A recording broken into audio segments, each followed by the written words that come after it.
Hello, Pitch Wars people. We are so excited to have you join us tonight. It is going to be an amazing Pitch Wars Live because we have some incredible YA mentors here to talk with you. I'm Nikki, your host, and also a YA mentor, but let me introduce the people below, starting with Brianna. Trying to get unmuted. Hi, I'm Brianna. I am the author of Never Never and How to Make Out, and I'm represented by Stephen Salpeter at Curtis Brown. I've mentored for 3 years. This will be year number 4, and I'm looking for contemporary and fantasy.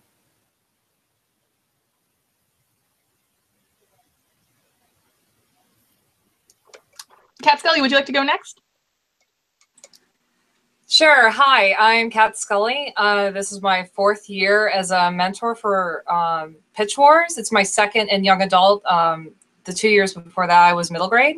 I'm represented by Miriam Chris of Iron Goodman Literary Agency, and I'm looking for sci-fi, fantasy, horror, historical, and a bit of romance. Hello, I am Clarabelle Ortega, and I am represented by Susie Townsend of New Leaf Literary. And I'm one half of Teamoji with Kat Cho, and we're looking for fantasy and sci-fi and all of your kick-ass not middle grade, I was going to say. Not middle grade, YA only. Yeah, so that's me. Hi, I'm Kat Cho. I'm the other half of Teamoji. I'm only looking for a young adult. I don't know what Clarabelle's looking for. But I'm represented by Beth Phelan at the Bent Agency. And I write young adult science fiction and fantasy. And yeah, we're looking for YA, science fiction, fantasy, and yeah. And hugs and GIFs. We're looking for hugs.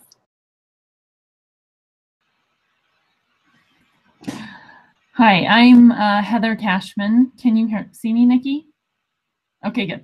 Okay, I'm Heather Cashman, and I am the managing director of Pitch Wars, and I am a YA mentor. I'm also an agent intern, and I freelance edit. I am a co-mentor this year with Mikkel George, who is amazing, and I love her. And we have a little bit different tastes, so I'm closing off my list a little bit for her. We mostly are looking for things that are historical or she likes contemporary too. I'm trying to remember what her list is, but you should go to our blog and look it up. I read a lot more variety than she does, and that's it. Hi, I'm Anna Martin. I write young adult contemporary, fantasy, science fiction, kind of everything, but contemporary is my bread and butter. Though this year, I am only looking for sci-fi, thrillers, and mysteries. And this is my 3rd year mentoring, so I'm really excited to dig into the submissions. And is it working? I'm going to assume it's working. Okay. Hi. I'm Tomi Adeyemi. I'm the author of Children of Blood and Bone, which comes out next March, and you can pre-order it. And I'm represented by Alexandra Machinist and Hillary Jacobson of ICM Partners. And this is my 1st year as a mentor. Last year, I was a mentee. And this year, I'm half of Team Claws with Kate Grant, who was also a mentee last year. And we're really excited for your YA fantasy. And I'm Nikki Roberti, represented by Laura Bradford. This is my 3rd year mentoring, and I'm looking for contemporary sci-fi, historical fiction, but mainly I would love something funny this year. Super, super funny would make me happy. So thanks for joining us, everyone. We can see you hopping into the room and watching. We're so excited for you to just get to know us better. So make sure you ask your questions on Twitter with #AskMentor, and our amazing Twitter captain, Samantha Joyce, is going to feed them to us and tweet out some quotes for you guys. Our first question comes from Fallon DeMornay. I apologize if I butcher anyone's name tonight. Who are your fave villains of all time, and what made them most compelling? And we're going to start with Clarabelle, because she's doing a cool head bob, and I can tell she's excited. I would definitely have to say the Darkling from the Grisha trilogy, mainly because I wasn't sure if I wanted to kill the Darkling or make out with him throughout the whole entire series. He was just so cool, and I just loved him. He was so goth.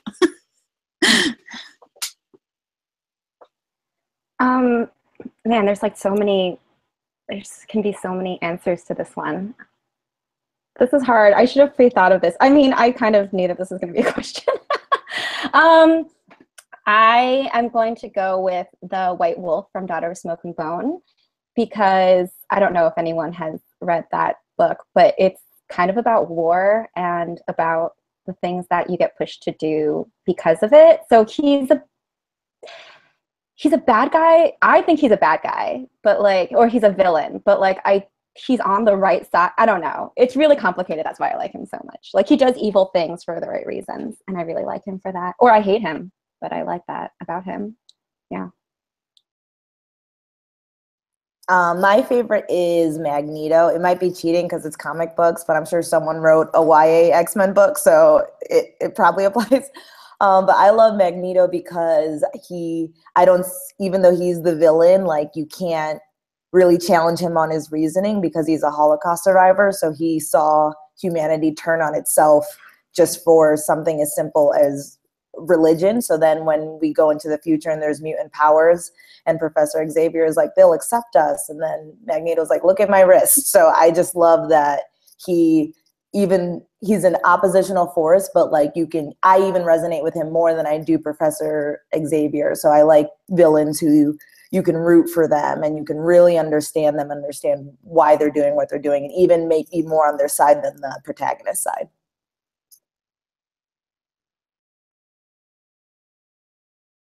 Sorry, I couldn't find my unmute button. My favorite villain is also the Darkling, and I was sure that I wanted to make out with him the whole time. But my other favorite, in interest of picking someone else, was Kavinsky from the Dream Thieves. I don't know if you guys read the Dream Thieves. I'm obsessed with it. Kavinsky was just like super troubled and scary and highly problematic, but I wanted to like him and then mother him at the same time and just try to fix his life and show him what love was. So Kavinsky was just him. My favorite villain is not from a YA novel. It is from Red Rising, and it is the Jackal, because he's a punk-ass little bitch, but he's really good at it. So you can't really fault someone who's like good at being a villain and just like knows that they're a jackass and just keeps doing it anyways. So that's my favorite villain.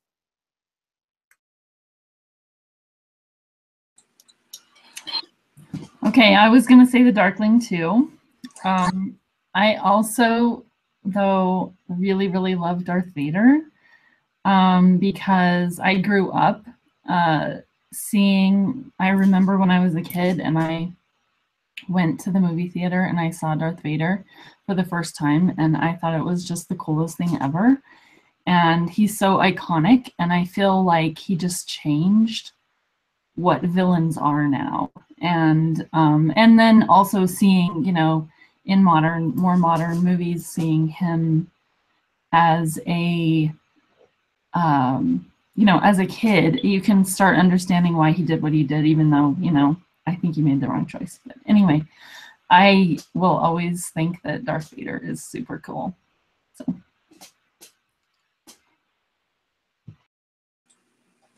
I'm going to be like the fourth person to say the Darkling.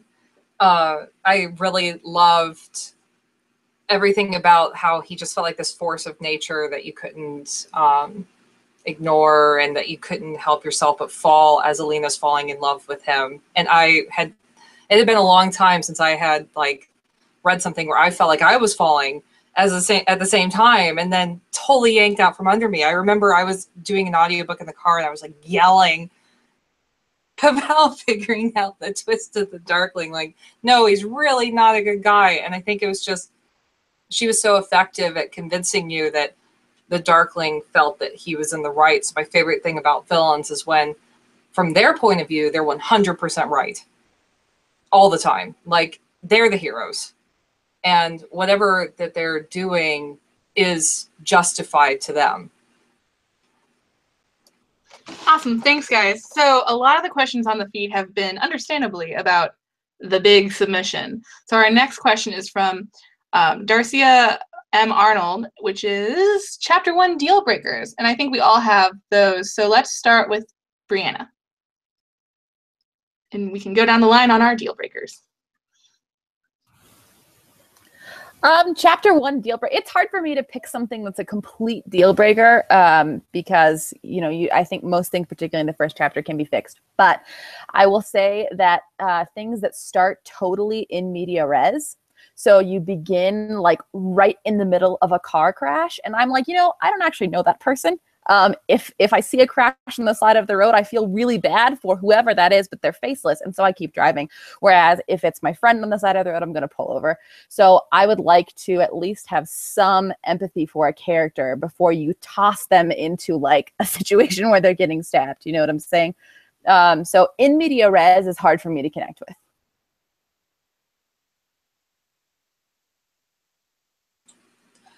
I think for me, a big no is starting where you're waking up from a dream. I think it's, when you're first starting out to write novels, it's a natural place like, oh, when you wake up, the day's starting, so the chapter's starting. But it's one of those no-nos you don't want to do, mostly because there is a more interesting place you can pick to start the first chapter. I think that's one of my big no's. Another one really is not knowing where to start, and it shows too much. Like I struggle with openings, like every author I know struggles with them, but you have to show some like, okay, this is purposely starting here for this reason. And then I'll get that and I'll click with that. But if it's like clear, there's really no rhyme or reason why we're starting here, then I get turned off, and I try to push forward, but it's hard for me to. I'm going to agree with Kat in that I really don't like when people start with waking up or any of the sort of new mistakes, waking up or describing yourself in the mirror, all that kind of thing, because it shows that you haven't really done your research also in terms of your writing. And also a lot of exposition really turns me off in the beginning. I like being thrown into the life of the character. So I feel like I'm getting to know them right away and they're doing something, not just like a morning and making coffee, but not in a car crash, like Brianna said. So.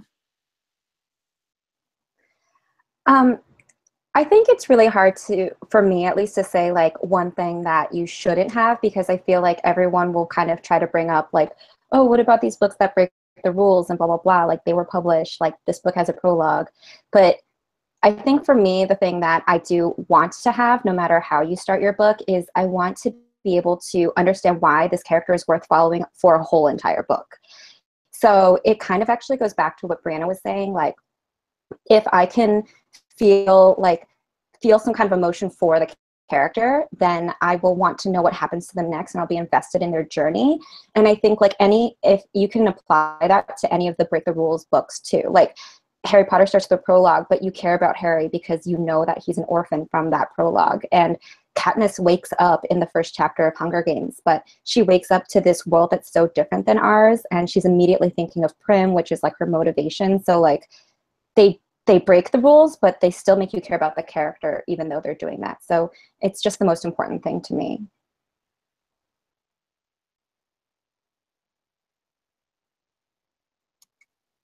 Heather, would you like to go next? Sorry, I thought we were going down the line. So the one thing that I find the most in first chapters that really turns me off is backstory. I feel like your first chapter is, like everyone said, where you're getting to know your character. You are, you're building that emotional foundation with, unique things about your character. You're showing us their world and why they're different in their world. And I think that every single time you pull in backstory, it's telling, and it stops that forward momentum that is so important in that first chapter. So that's probably my number one thing that I hate. So everyone stole all my answers. So I'm going to go oddly specific here and say that like very mechanical writing, like if your character is leaving the house to go to school, I don't need to know that it took them 4 steps to get from the porch to the sidewalk and that they had to open the car door. I'm pretty sure they have to open the car door, that they had to turn the car on and reverse out the back driveway. You know, those things are like such a turnoff because those are things I already know your character does. If your character is like living in Georgia, I'm sure they're getting in a car and driving to school. So, you know, just like having to over-explain your character's actions when it's very evident what they're doing is definitely a turnoff and a deal breaker for me. Cool. Yeah, I would agree with everything people said. So maybe I'll do like a deal maker just to switch it up. And I think another thing is like since you're submitting to Pitch Wars with the goal of revising, it's not, unless you have something really bad or like, I guess like the waking up thing, something that shows that you haven't done research at all. I don't think Kit and I are going to be like so aggressive, like, oh, someone did this deal breaker, we're not reading anymore. Because again, a lot of times stories start in the wrong place and that can be revised. But I think a deal maker, which will be really good, is just those. I think someone tweeted out once that the most powerful openings start with something that only that character would be doing. So whether it's a contemporary or a fantasy, it's like, it's not the coffee, it's not waking up in the morning, it's like if they're coding, it's just something that is so specific to that person. And that's what kind of makes it step out or rise up above, I guess, most opening chapters. So I think if I was submitting, I wouldn't be so worried about like deal breakers, because I don't think any mentor is going to be specific, like, oh, they did this, they're out. But yeah, the more you can make that opening shine and show promise in your novel by making it something very specific to that character, which goes with the voice and goes with connecting to someone we don't know really early on, that's what's going to help you stand out. So I would think more about deal makers than deal breakers, because no one's going to crack the whip and be like, you're out. You're out. So very true. So my deal breaker, I feel like it's not really a deal breaker, like you said. Like, I mean, I feel like we have so much grace. When we fall in love, we fall in love.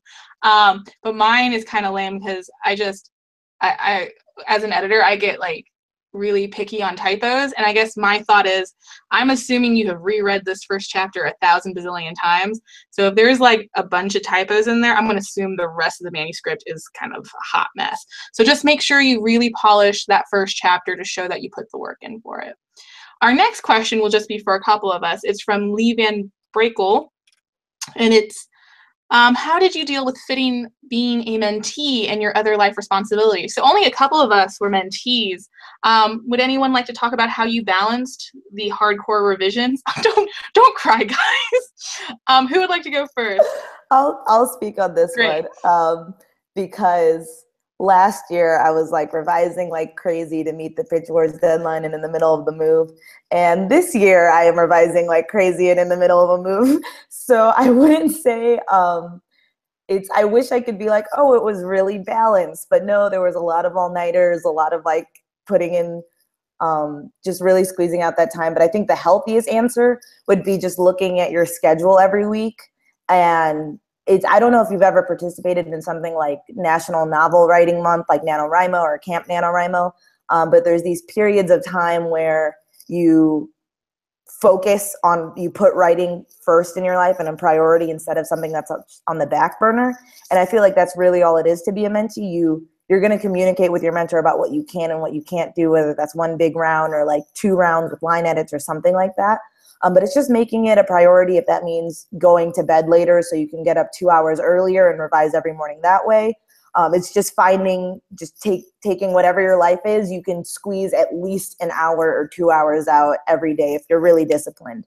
And I think if you're submitting to this, then you should be submitting with the idea that I can be really disciplined about writing and revising hard for 2 months. But yeah, even me, like I said, I was moving. There was like 3 people in our group last year that had children. And I was like, you literally just had a baby. And they would be like, here's my baby and here's my revised manuscript. And I'm like, I don't know how you're doing it. So yeah, everyone is in generally a crazy spot. But if you just commit to carving out chunks of time each day, or whether that's chunks of time on the weekend, or you dedicate your whole weekend to revising, you can do it. But it is definitely a commitment and definitely has to be the priority. And if you don't think you can make it priority, it might not be the best time to submit. Yeah, I was a mentee as well. My debut novel was my Pitch Wars book. And I'm just now completing revisions for my agent, which wound up in me adding like 18,000 words to my book. And so I know about balancing revisions with your like real life. And I have kids. And so I think what Tommy was saying was totally accurate. It's about saying, this is the things that I'm going to do, because, you know, every day you wake up going, these are the things that I have to do. And so hopefully in Pitch Wars, you're going to add revising my novel to that list of those things. And some days you might not be able to get it in, but you know, you just have to know this is a thing that I put in my schedule, just like eating breakfast, like going to work, like doing whatever. So like for me, I know every day my kid naps from 1 to 3. And so I go, all right, 1 to 3 is my revising or my writing time. And then maybe I'm like a night owl, like what even is sleep? And so it's like 11 p.m. and I'm like, yeah, insomnia writing. So, I mean, you just find what works for you and then do the thing. And then the last tip I have on that, your mentor, because your mentor is not here to give you a like mass of revisions and then go, be free, or not speaking again until the mentee round. Good luck. They're there to be a support system for you. Didn't brainstorm and how do I do this? And do you want to do writing sprints and revising sprints? Do that. Use your mentor. So that's my advice on that. Awesome. I couldn't say it better myself. I feel like when I was a mentee, it was like an out-of-body experience that I blacked out on and I can't remember except eating copious amounts of Ben & Jerry's. I fortunately since then have worked off the Ben & Jerry's, but I got really tubby that year.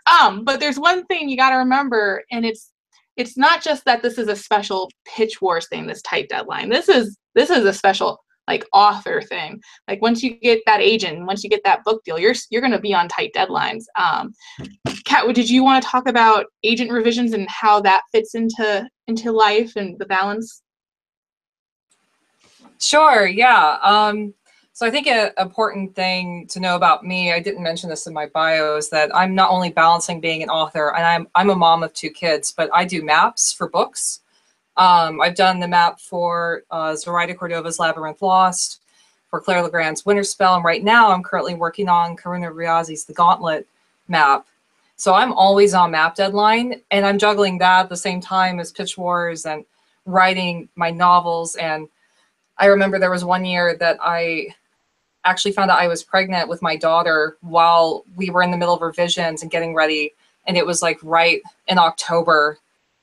And I was so sick, and I was working with my mentee to like get her notes back and having to push through it. And the same's been true with basically every year I'm on deadline with my agent, because I've been agented for about 5 years. And there hasn't been a point in time where I haven't had notes with my agent I've had to tackle, or somebody's requesting another map, or I'm asked to go to a con and go speak, and then I'm having to go out of town or in town. And there's always other things going on. And it's kind of, it is like, I remember talking to my mentees, like this was their first, you got to balance life. But this is a great test run for when you're agented, because it doesn't end the juggling. And it's a great way to work with somebody who's been there and will give you advice on how to do that that works for you. I just want to jump in real fast and say Kat is so right in that it is this amazing training ground in a really sort of insulated way, because I was under the impression like, oh, Pitch Wars is crazy. And then if you get that agent, it'll be less crazy. And if you get that book deal, it'll be less crazy. And these were very funny lies. But Pitch Wars was this awesome training ground, because it's a very safe space to be working on an intense deadline. You have a lot of support so that when you are thrown into that next level of it, it's not like, oh, this is the first time I've ever done it. What's going on? It's like, oh, okay, this was just like Pitch Wars, only harder. So yeah, great training ground. Even just submitting is a great training ground, because it's like this, it's the same process. So that was a really good point, Kat. Thanks, guys. No, that is awesome. While we're talking about the pressures of what writer's life brings, we got a great question from @Logophile Maria, and that is, how do you tackle self-rejection? Any advice on the eve of pitch wars? Kat Cho, would you like to go first? Yes. Okay, so I actually wasn't a mentee in Pitch Wars, but I did get my agent after a fairly public pitch event. So that's DV Pit. And so pretty much like I got likes publicly on DV Pit, and then I felt like I had to meet expectations of that, which was like outside expectations. And I was like, oh no, I'm not that good. I'm not good enough. Like, what people think that they are going to get from me is not what they're going to get. And I started to like push myself down before I had even sent out my very first query. And I kind of had to just give myself some really tough love. That this does kind of translate a little bit to Pitch Wars, because Pitch Wars is also a little bit public in the sense that like the agent round will be on the website. And I'm going to say ahead of time, like, you guys just don't, I'm talking to you guys, don't do that. Because the fact that you've freaking finished a book and the fact that you are putting it in the world where other people can read it is like the biggest accomplishment you can ever do. And you can't discount that. Like, you can't be like, oh, everyone's applying for Pitch Wars, so like, why am I special? You are special. And you have to take these small wins and you have to count them. So what I do is anytime someone ever sends me, like, it could be like my sister sends me something positive about my writing, I put it in like a happy file. And if I feel really sad one day, then I open my happy file and I read all the happy things that people have said about the work that I've done. And it gives me a better positive perspective that it's not all like doom and gloom and horribleness. And like, you just really, like, you have to like have no shame sometimes and just be like, yes, I'm amazing. And my book is amazing. And I was watching the Tuesday Pitch Wars live show, and Laura said that you have to be Kanye West and just believe you're always the best. And I freaking loved that. I tweeted it. I was like, that's the best advice I've ever heard. So that's what I have about self-rejection. Don't do it. And yeah, be Kanye. Okay, so Kat stole part of my answer, so she's canceled. So Teamoji is just me from now on. So the happy file thing, I do the same exact thing. One of my CPs, Andrea, actually told me anytime anybody sends you something good about your writing, keep it in one place and read it when you feel sad. It helps so much. And also, yeah, you have to really believe in yourself, because there's going to be enough people in publishing rejecting you. There's going to be agents and editors and other writers telling you that they don't like your writing and bad reviews. So there will be no shortage of like other people rejecting you. So you have to be like your own best cheerleader. And I would also say surround yourself with other writer friends who know what you're going through, because you can tell, you know, a friend that's not a writer about what you're going through, but they're not really going to get it the way that somebody who is a writer also will get it. So that's my advice. And yeah, be Kanye is good advice, but Kat is still canceled. So that's it. I canceled both of you because you stole my answers. But listen, guys, rejection sucks. It's the worst. Like, it just sucks. And self-rejection is even worse because it's a spiral. And when you let yourself get at the top of that spiral, you're just going to go down it. And so, I mean, I think honestly, one of the best things you can do is surround yourself with people who support you. Like Brianna on this chat, she's like my real life best friend. And I call her on a daily basis to be like, I hate everything. My life is falling apart. I can't write books. What am I doing with my life? Like every day. And, you know, you need to have that person that you can talk to that understands that this business is difficult. And it's not, you know, like I was telling one of my teachers at school, I hate when publishing is shown on television, because it's like, this girl's like, OMG, I wrote this book and HarperCollins just gave me $7 million for it. And I'm like, and I like, you know, break my TV because I'm like, that is not how this happens. And so I think, you know, you have to surround yourself with people who can support you, because you are doing something amazing. You're writing a book and you're putting yourself out there, and don't ever let anyone, especially yourself, discount you for that, because you're amazing. So that's all I have to say.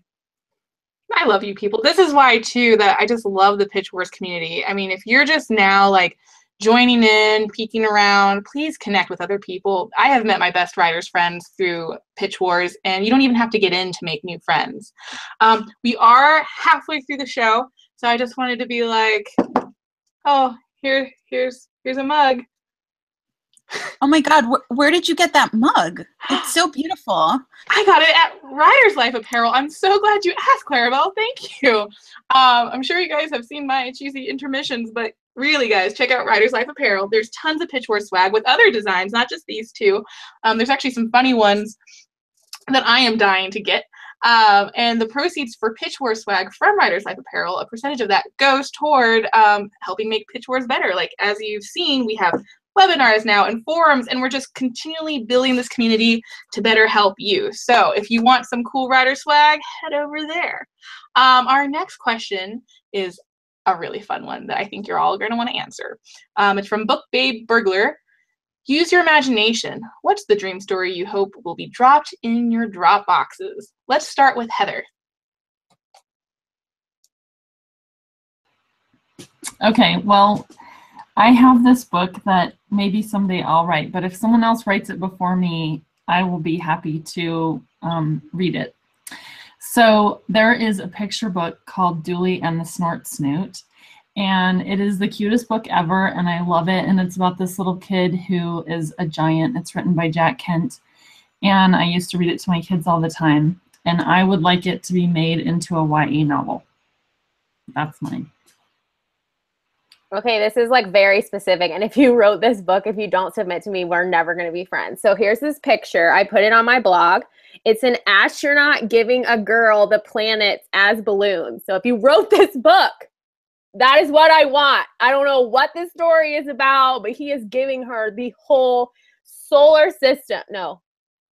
Yeah, the solar system as balloons. So please give me this book, you guys. It's like all I want in life.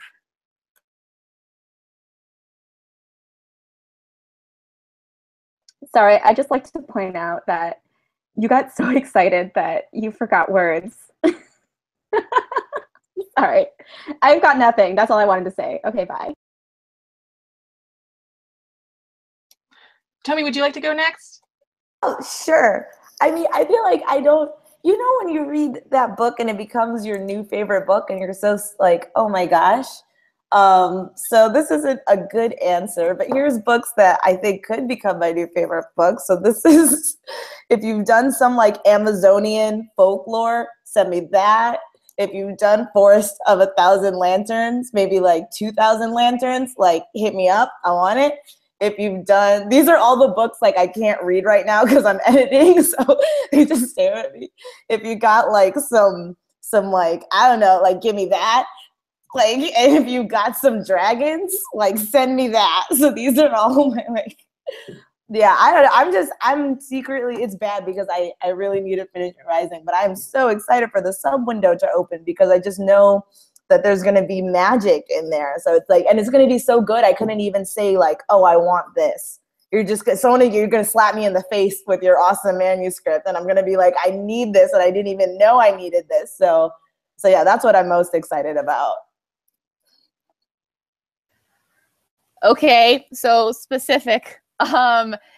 People who've seen the new Spider-Man, I would die if I got a main character who was like Zendaya's character in Spider-Man. I love her so much, but queer and something illegal, but definitely doing something super kick-ass. I would like, just thinking about it, I'm like getting verklempt. Like that'd be great. Give me Zendaya's character, but queer in the new Spider-Man.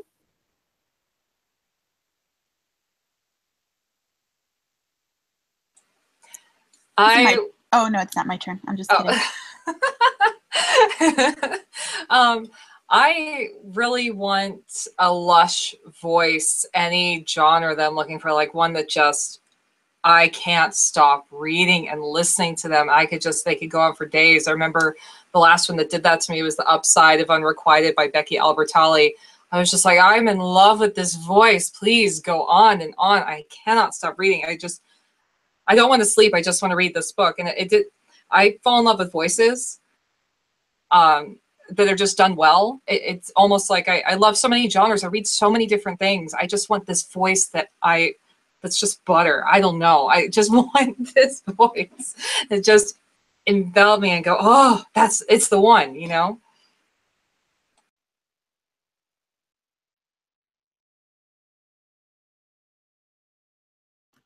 Okay, now it's my turn. I would love an all-girl Six of Crows type story where there's magic and where there's some sort of serial killer, because I love murder in books, even if it's like a fantasy setting. That's in like our that's in our bio that I love murder. I do. It's so good. So I want that book. And Kat wants it too. I don't care what she says.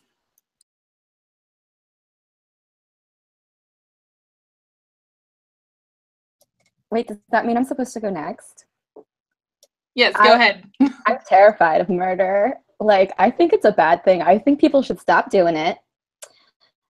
Just my PSA for this Pitch Wars live show. Just don't murder people anymore. Let's love each other. I'm just gonna cheat off of myself because Clarabelle just cheated. So like, I really love Hayao Miyazaki, and the reason that I love him, I don't know if this is the reason everyone loves him, but I love him because like literally he creates worlds that have magic, and he's like, I'm not gonna explain the magic, but also as a viewer, it doesn't matter that he doesn't explain it. It just exists, and it's organic and beautiful and wonderful and whimsical, and you just want to be in every world that he ever created ever. And I want a world like that. Like, I want a world where like it feels just so, I'm so steeped in it. Like the world is a character almost, because his worlds are characters, and that's what I want. And if your book is like anything, any movie that he's ever created, then please send it to me. Oh, except for not Porco Rosso, because that movie was weird. And those pigs were terrifying. So every year I ask for this, but every year I've picked contemporary so far. But if you have a YA Firefly, send me your Space Cowboys. I will eat that up. I am excited for anything space opera fun like Firefly. Or, you know, for contemporary though, if you have a quirky friendship that's heartfelt and funny like Girl Meets World, I would take that too. Our next question is from Heidi C. Wrights. Hi y'all, does the market depict what type of MS you might select? Does anyone keep the market in mind when they're looking for their mentee, or do they plan to if this is your first year? Who would like to talk on this? Tabitha! I don't, just because, you know, sometimes agents and editors say right to the market, and, you know, like an agent is like, contemporary selling right now, so I want this book with a character, and she needs to be wearing purple shoes, and her hair needs to be braided, and she better be wearing a denim jacket. So you give it to the agent, and they're like, it's not for me, even though you literally just wrote it for them. So I don't really, I mean, obviously if you wrote like dystopian, it's like a hard pass because it's just not going to sell. So if it's something like that, or, you know, if you have like fallen angels or vampires, but, you know, for the most part, I'm looking more for something that I really love and that I know I can help, you know, get to the next phase in their writing career.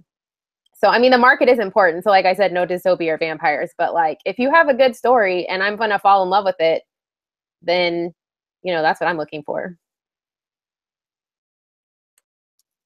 Tell me, I feel like this goes back to what Clarabelle was saying in the beginning, where it's like if you start your book like with someone waking up or like looking in the mirror, which like, again, I think every writer has done this, and then we find out we made a lot of mistakes. So it's like I definitely did this in the first book I tried to get published. But I feel like when it comes to market, that's more where it's a no-no if you're writing something that is like very, very, very hard to sell right now. But those aren't like secrets that we hoard. Like those are things that are very publicly stated. And if you research a little bit, if you look at agents, then you'll know it's like, oh, if you're like, I've written the next Hunger Games, if you're like, okay, well, they're not, no one wants to read that right now. So that like, I'd say you don't have to write for the market, but if there's big like, oh, this isn't, you could write the best version possible and it still people wouldn't want it. I feel like that's just part of your job as being educated as a writer. Otherwise, but those things are, I feel like I could list them now, like dystopian. Even some people are saying paranormal is coming back.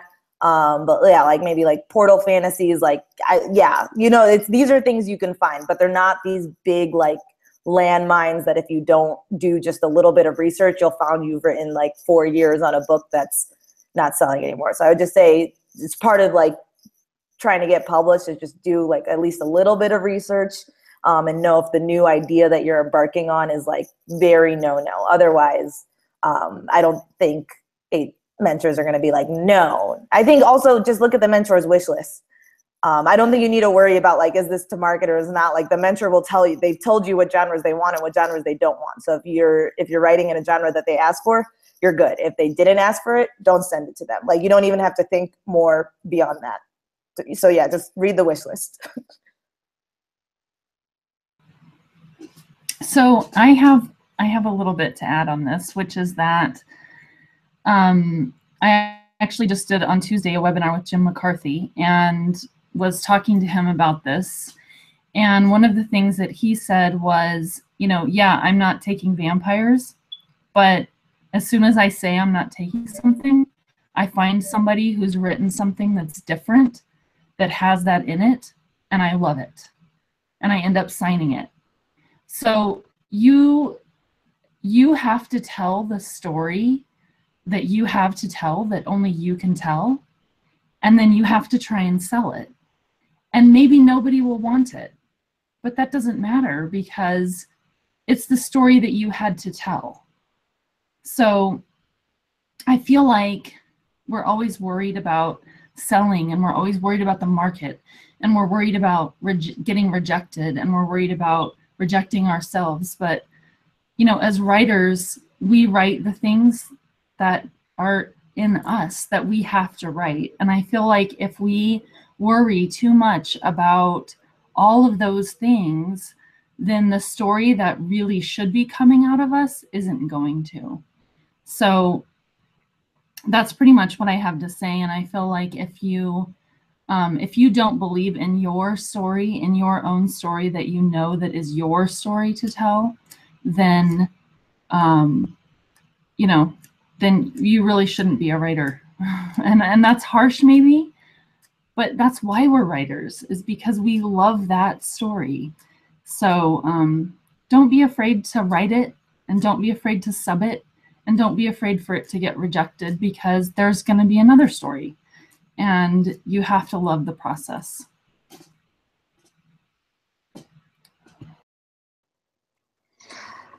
So actually I'm going to piggyback off of that a little bit, because what I was going to say was something very similar. And the idea that you're not writing something because of the industry is on the same vein of the idea that you are writing something because of the industry. Like you're chasing trends or you're running away from trends.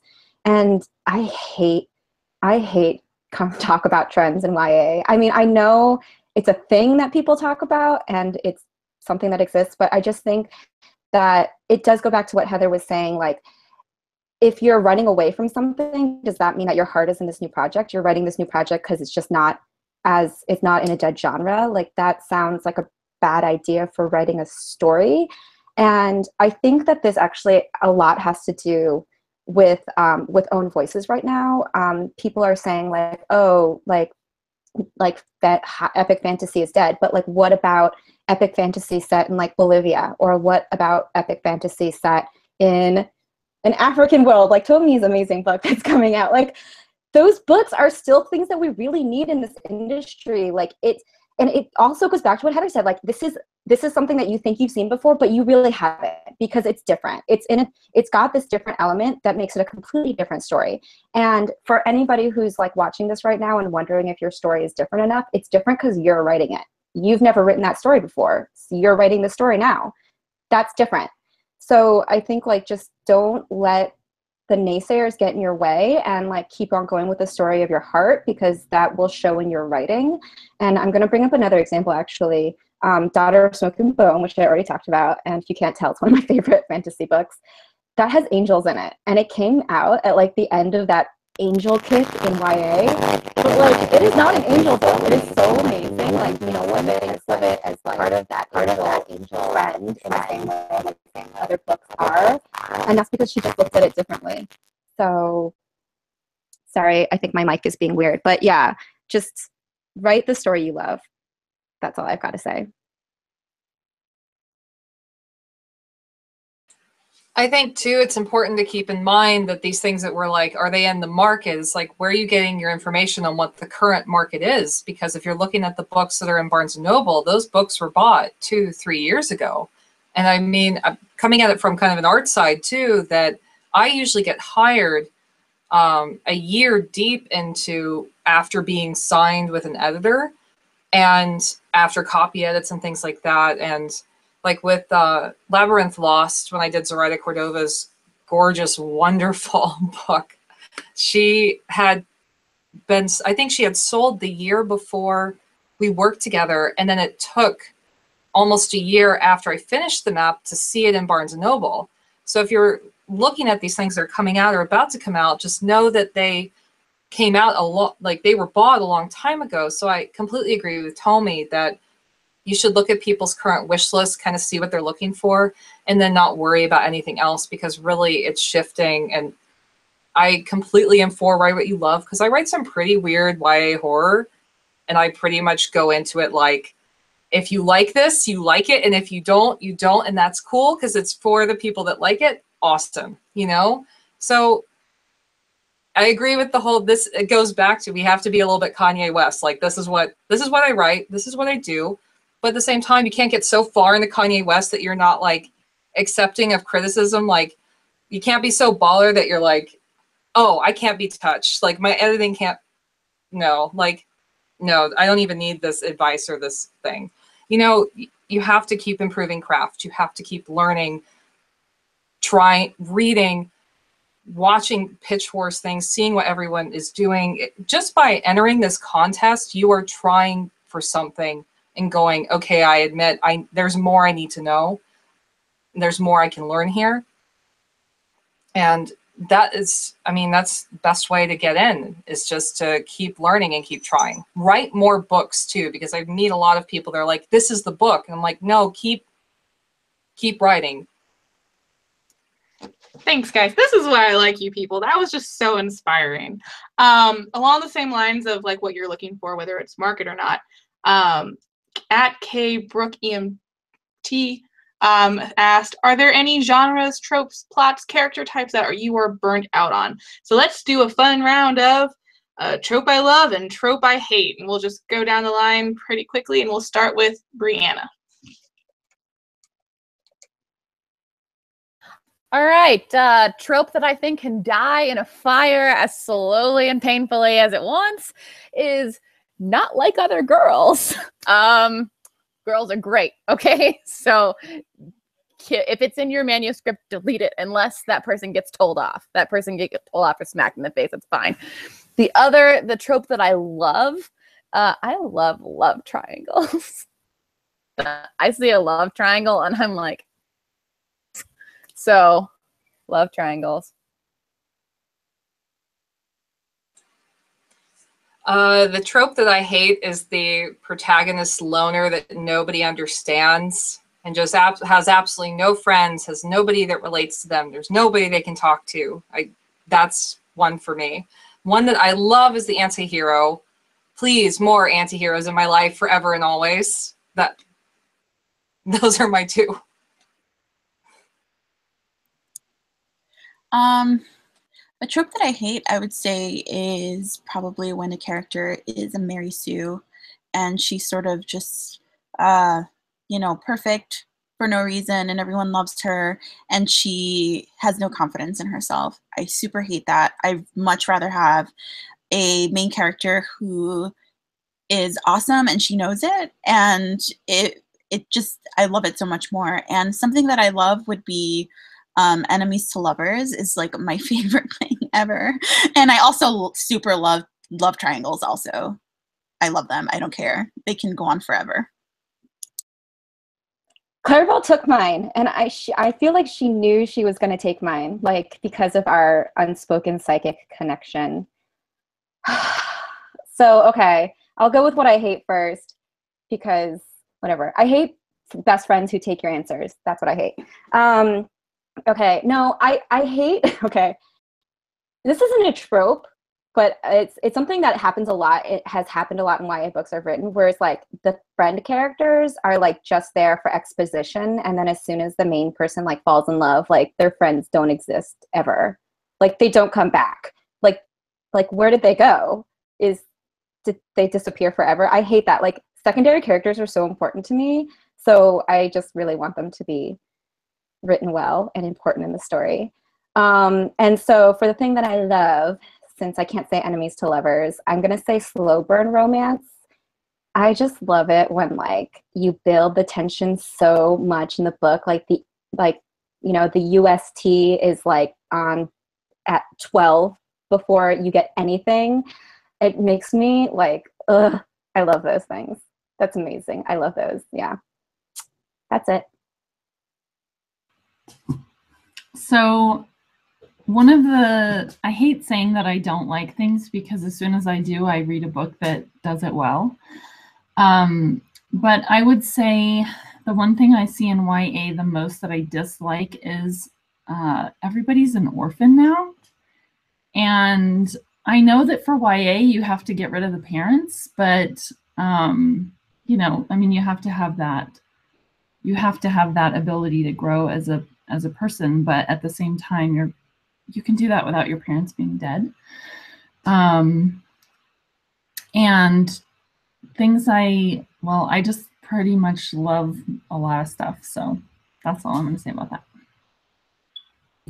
Mine aren't tropes, because like everybody stole all my answers. This is not fair to start with a T and be the last to go always. But something that I hate is non-existent parents, when like kids are just running around like doing a bunch of shit, and I'm like, where are your parents? Because when I was in high school, my parents always knew where I was, and if I wasn't where I said I was like dead for a week. So, you know, I don't understand that in YA. Like, unless you're an orphan, obviously your parents are gone. Like, if you're normal, your parents are wondering, where are you? And then something that I love is like being emotionally crippled. Like, I want you to like make me cry and like hurt all of my feelings. And like, I just want to be so mad that I throw your book across the room and then run or like crawl across it to pick it up, because I just need to know if they're going to be together or if she's going to die. I don't know. So those are my non-trope love and hate things. Tabitha, next time you do that, please like record a GIF, because I think a lot of us could use it. I'd also like to say I love how Kat and Clarabelle keep having like the same answers and being so mad at each other, even though it's just showing that they're a very good partnership. Okay, but those are my side comments. The trope, there's not a lot of tropes that I hate, because a lot of things, like if you do it well, like I would say insta love, but then I read Nicola Yoon and I'm just like, oh yeah, that's not insta love, that is fate. So yeah, there's a lot of tropes. It's like if you do it well, I'm okay with. The only one I can't do is, I forgot who said it, but the Mary Sue one. And I didn't even realize it was a trope until I met a character who was like, I'm fine as hell. And I was like, I don't really like how cocky you are, but I do like that you've seen a mirror. So when someone says you're cute, you're not like, oh, little old me. In my head, it's always like I give them a Southern voice when they're just like, oh, you mean I'm cute? Like I'm a cute, you know, I hate that. I'm just like, oh my God, like you don't need to be like, you've seen a mirror, even though there's no mirrors in your world, you've seen like you could be like, my face is symmetrical or something, you know. So I don't, yeah, if your protagonist is just gonna find out that has a nice symmetrical face, then like, don't send me that. Otherwise you can send me everything. And I love, if I'm reading your book and I'm going make out, like that's what I love. I don't care. I mean, I guess we just asked for fantasy, but like if it's contemporary science fiction, if I want them to make out, if it's a love triangle or a slow burn or like 5 people, like if everyone's making it, I know I sound like a horny writer, but I just love love romantic tension. So any tropes that deal with that, I'm like, I'm very much here for. I love how that answer just exposed that Tomi's just like trash for like all the all the steamy stuff. But okay, even though I already answered, I wanted to add something because I love that people were talking about the parent thing. Like, not like having parents absent is something that bothers me too. So like, I just want to point out books that have amazing parents that contribute to the plot. So like, The Hate You Give. I'm sure everyone in the world has read that book by now, but the parents are. And then if you've ever read Unspoken by Sarah Rees Brennan, her parents are like active players in the plot. Like, you can't have the plot without her parents. And then The Gauntlet, which is right here, she has amazing adult like parental figures, like her parents and her aunt and stuff. And yeah, she ends up being apart from them, but like, it didn't mean that they didn't have to be important in her character development. So like, those are 3 books that if you don't know how to write a book of kids being independent with great parents still in their lives, then check those out because they're amazing. Great recommendations. Okay, so we're coming up on the end of the show. So for our last question, put on your boxing gloves, guys. We're putting the wars into pitch wars with this one. It's from Susan Burdorf, and it's what is the strongest asset you will bring to a mentee-mentor relationship? So let's really sell ourselves. And someone asked, because they were forgetting who was who, if you could introduce your name as you're answering this one as we fade into the night, that would be helpful. Let's start with Tabitha. Oh, my plea worked. My name is Tabitha. I'm really sarcastic, and I promise to make you laugh, even if I make you cry as well. But I'm really good with continuity. And, like if your bicycle is like blue and then the next page it's red, I'm definitely going to point that out to you. I like to say like a very, strict's not the right word. I'm very thorough. I'm not going to leave any stone unturned. You're going to be working if I pick you. I don't like being on the spot. Like now I don't have like all the letters to think through. So mostly I'm funny and adorable.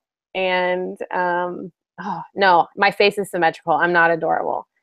But anyways, but I will make you work for, your spot. Like I'm gonna have you working every day. You can talk to either of my past mentees, Lisa Ramey Moore and Molly Clough. They will tell you that I make them work hard, and I'm just going to keep rambling, so somebody else should go. I don't know. Just submit to me if you have the planets as the balloons and the astronaut guy. Okay? So this was fun.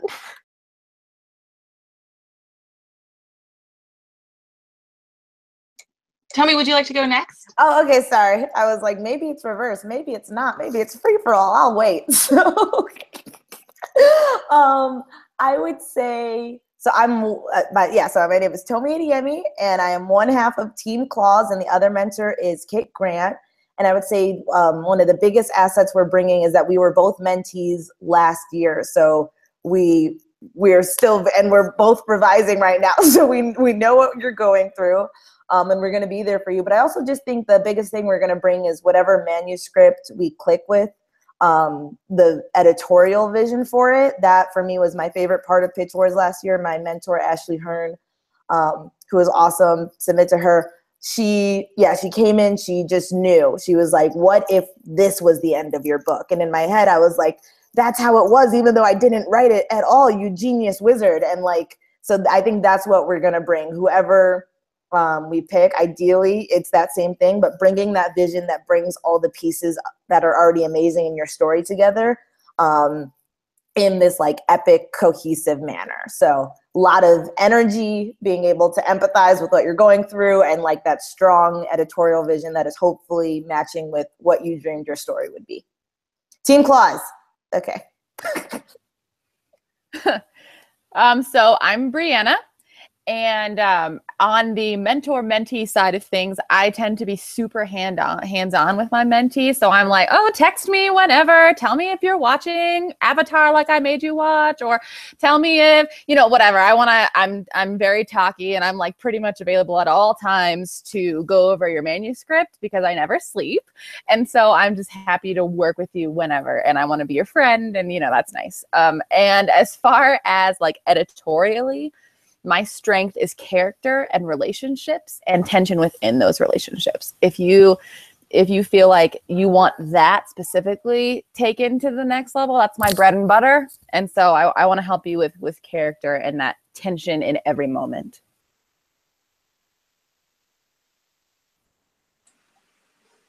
Hi, I'm Kat Scully, and as a mentor, I'm like the other mentors here. I really want a friendship and like to be there for you with like all the emotional ups and downs of like, oh my gosh, how do we do this? How do we get through this? I love to know like what you're thinking and feeling. I also actually like writing synopses and queries. I love pitching. So I can absolutely help if that's like your weak point is how do I even condense this down? I love doing that.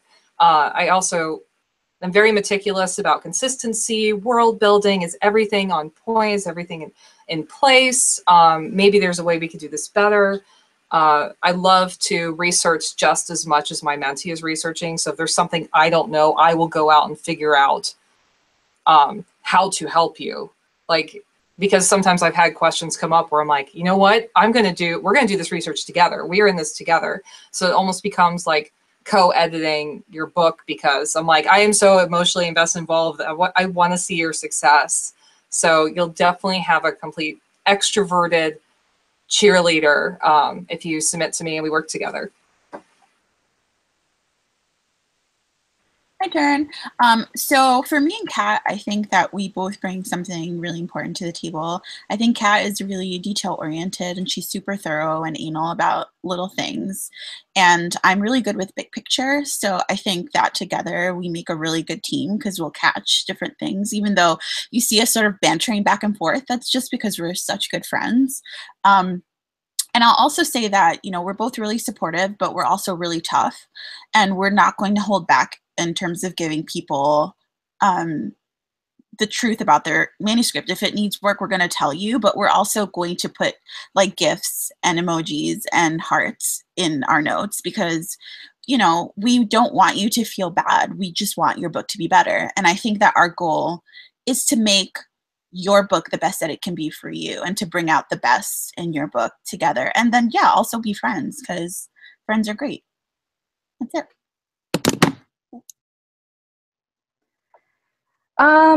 Yeah, how do I add to that now? Ditto, surprisingly. But also I think that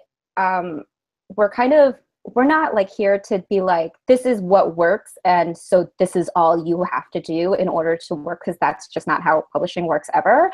We're here to give you like the hard truth, kind of. That's what Clarabelle does for me, actually.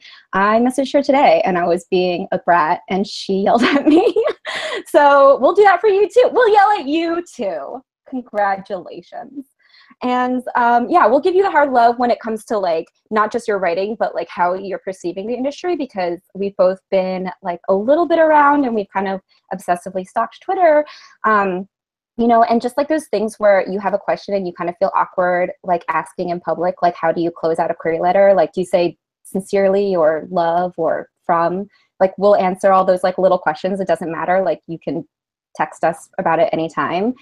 And we'll talk to you about things other than writing too, because I do really think that other things that you love in your life influences your writing. So if you want to talk about like favorite video games or podcasts or whatever, we'll do that too. And the one thing that I can bring is I have a whole writer cult. I do. There's like 12 of them.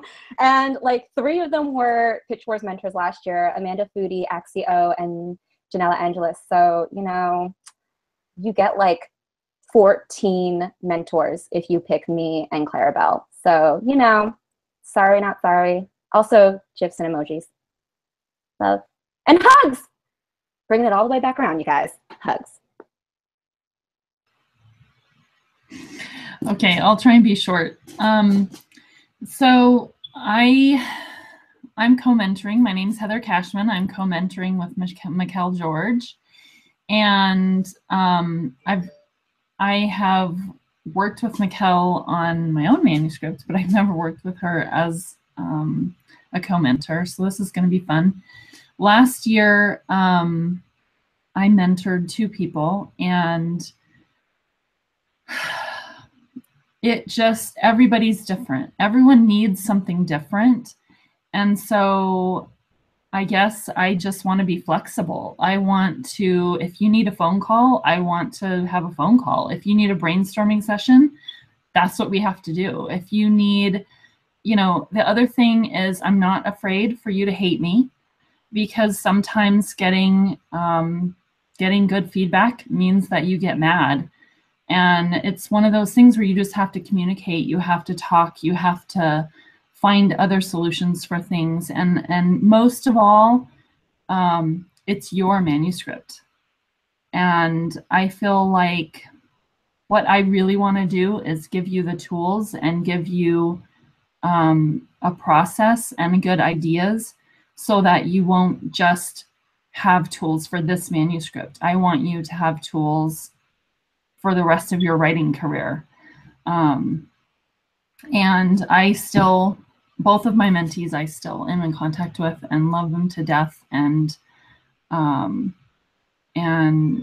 grateful that I have them as CPs now. So anyway, that's me.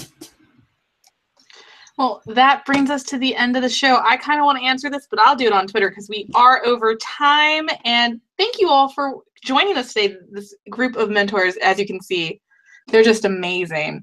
And you are so lucky to really get to connect with these amazing writers. So please go follow them on Twitter. Thank you again to Samantha Joyce, our Twitter captain tonight. And thank you, Pitch Warriors, for tuning in, because you guys went the extra mile to learn some cool information. Have a good night and see you around.